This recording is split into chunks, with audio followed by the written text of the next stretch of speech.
punishment for his sin, God cursed David and his descendants.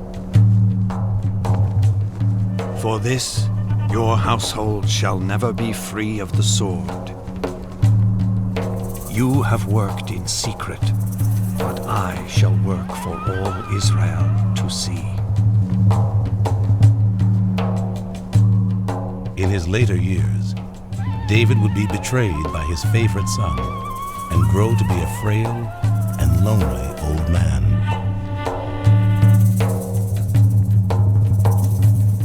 For the writers of the Bible, David's breaking of the commandments and God's curse upon his house helped to explain the disasters Israel would suffer in the years after David.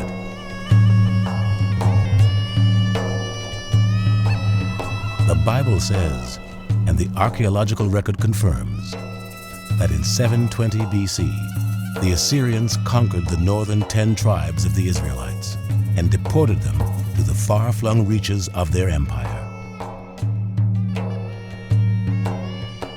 Before long, they assimilated with their new neighbors, and most of the Israelites were lost forever from the pages of history.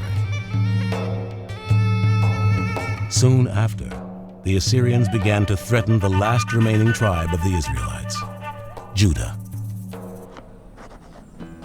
The account of what happened is one of the most important in the Bible, for hidden within it is the surprising story of how monotheism actually took root in Judah.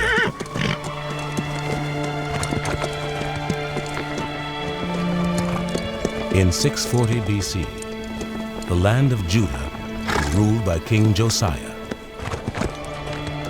Josiah was desperately afraid that his people were unprepared to face the threat not just from Assyria, but from Egypt and Babylon. Most Judeans were still rural people who cared nothing about Jerusalem and its king.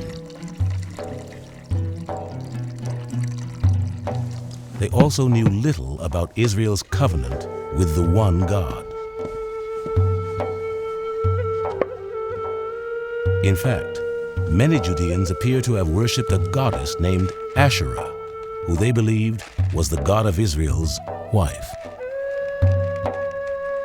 From a superficial reading of the Hebrew Bible, you would suppose that all the early Israelites were monotheist.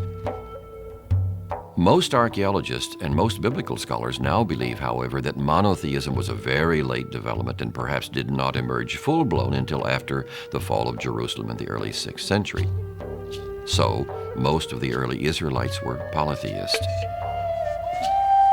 They worshipped a new god, Yahweh, perhaps, but alongside them they worshipped El, the old male deity of the Canaanite pantheon. And above all, they worshipped Asherah, the mother goddess.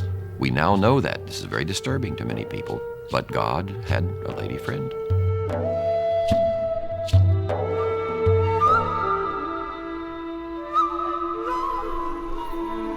But King Josiah and his allies among the temple priests in Jerusalem decided to rally the nation around the belief in one all-powerful God. And so, in 622 BC, they claimed that deep within the temple, they had found an unknown book written by Moses called Deuteronomy. While they were cleaning out the temple, suddenly someone comes running out to the high priest. Look, we found a book in the temple. Now, from the language in which this book is quoted, we know that we are dealing with the book of Deuteronomy. Contemporary scholars believe that the book of Deuteronomy was actually written around that time and placed in the temple to be discovered in order to motivate the reform. The book of Deuteronomy banned the worship of Asherah and other pagan gods.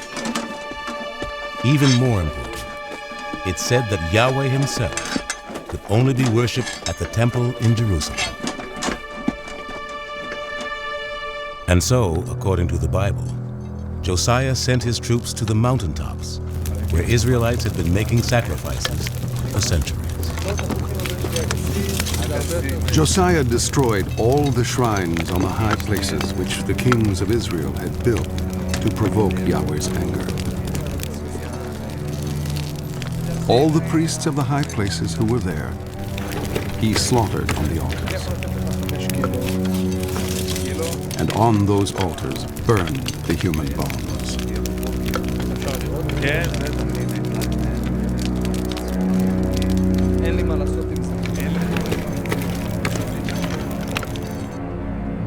It was one of the major religious revolutions of ancient Israel, because now you couldn't just go any place you wanted to sacrifice the animal. You could only do it at one place. This was the beginning of monotheism in Israel.